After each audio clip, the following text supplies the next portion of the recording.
Daf Yomi Tractate Bava Batra, page 67b, and the last two words in the previous Amud were Ikad Amri, and some state a different version of the previous discussion, which is, now we're on the top of 67b, Amar Rabba Amar Rav Nachman, Hechzik B'choy Cholsis Kana Metzula.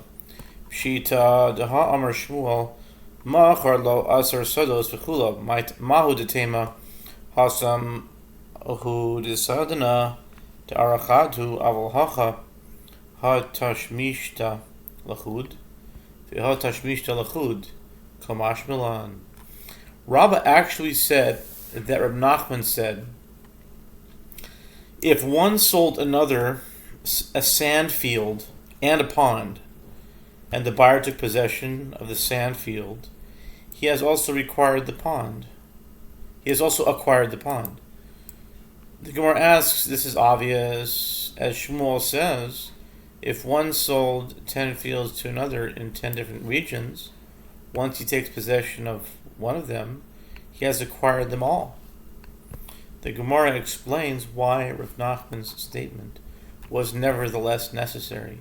It is necessary lest you say that there, in the case of the 10 fields, the land is all located in one geographic block with a single use, and therefore all the fields are acquired together. But here, in the case of the sand field and the pond, the sand field has a distinct use, and that the pond has a distinct use, and therefore taking possession of one of them should not affect acquisition of the other.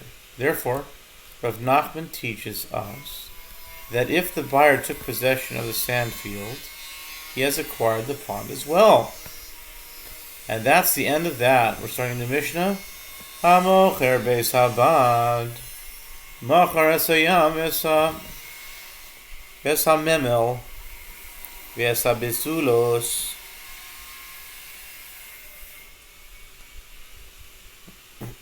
betulot. I wonder what that is. We'll probably talk about it later.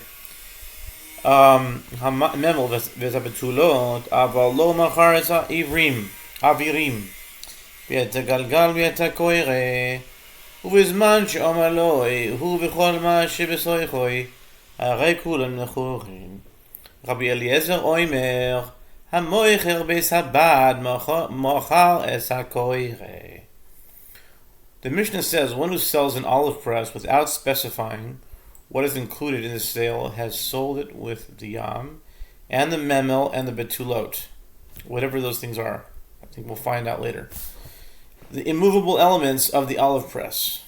Okay, generally these things are the immovable elements of the olive press. But he has not sold with it the avirim and the galgal and the korah, the movable utensils of the olive press. When the seller says to the buyer, I am selling you it and everything that is in it, all these components are sold along with the olive press. Even the movable utensils, Rabbi Eliezer says, one who sells an olive press has sold a korah as well, as it is the most fundamental element of the olive press. Gemara says, the Talmud explains the terms in the Mishnah. Yam, tilafcha, memel, Amar Rabbi Abba bar memel, mafrachta. It's interesting that Rabbi Amma bar mamel comments on the word mamel. It's very interesting. It's like a little, not a joke, but like it's kind of interesting. This is where gematria might come in. Mamel is 80 and 30 is 110. Okay, we might want to think about 110. Okay, anyway, the Gemara explains the yam is the lentil. Amar Abba bar mamel. He said it's a mafrachte. Besulois, am Rabbi Yochanan koloinsois, shel erez, shemamidin bohen es a koire, avirim Kivshe galgal chumarta koire koire. The Gemara explains the terms in using the Mishnah. The yam is a lentil, the round stationary container into which the olives are placed before being crushed. As for the memel, Rabbi Amma bar Memel said, this is the crusher, the utensil used to pound and crush the olives. As for the betulot, Rabbi Yochanan said, these are the cedar posts, the kolon sut, that support the beam of the olive press. The avirim are the pressers, wooden bars that are placed on the top of the crushed olives, and upon which the beam is lowered in order to press the olives. The galgal is the humrata, a round stone that is placed on the beam to weigh it down. The kora is the heavy wooden beam used to press down upon the olives and thereby extract the oil. Tanu Rabbanan, the sages taught in a Braise, at Tosefta 3:2. Hamocher beis habad machar es hanesarim ves hayekavim ves hamafrechot ves harichaim atachtonot אבל לא העליונה, ובזמן שמר לו הוא וכל מה שבתוכו, הרי כולן מכורין. בין כך ובין כך לא מכר לו את העבריים, ולא את הסכין, ולא את המרצופין. The sages taught in Bright in Tosefta 3:2, one who sells an olive press, without specifying what is included in the sale, has sold with it the boards that are fixed in place to hold the olives, and the vats for collecting the oil, and the crushers used to pound and crush the olives before pressing them, and the lower millstone, that is the stationary millstone base, but not the upper millstone. But when the seller says to the buyer, I'm selling you it and everything that is in it, all these components are sold.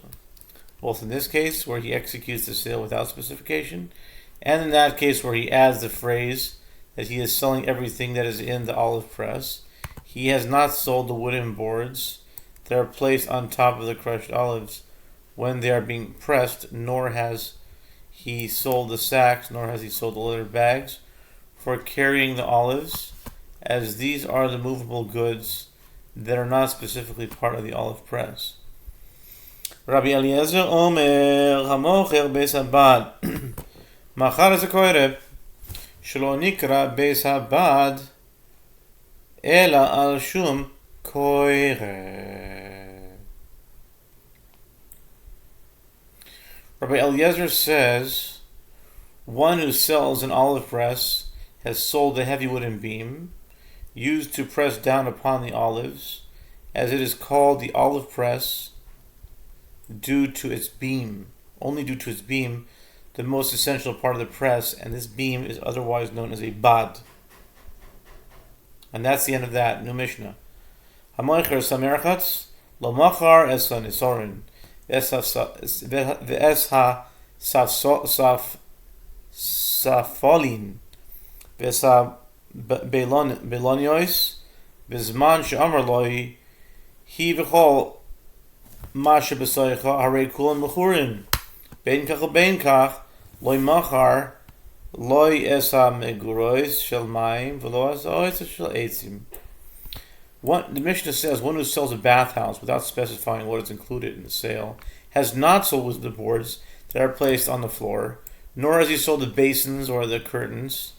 When the seller says to the buyer, I'm selling you it and everything that is in it, all these components are sold along with the bathhouse. Both in this case where he executes the sale without specification, in that case, or he adds the phrase, he is selling everything that is in the bathhouse. He has not sold the tanks of water, nor has he sold the storerooms for wood, as an explicit sales agreement is required for these matters. The Talmud states, Tanu Rabbanan, our sages taught in a Braita Tosefta 3:3. Hamocher et hamerchatz machar et beit hanesarin, vet beit hayekamin, Vet beit hasaflalim, vet beit havilaot,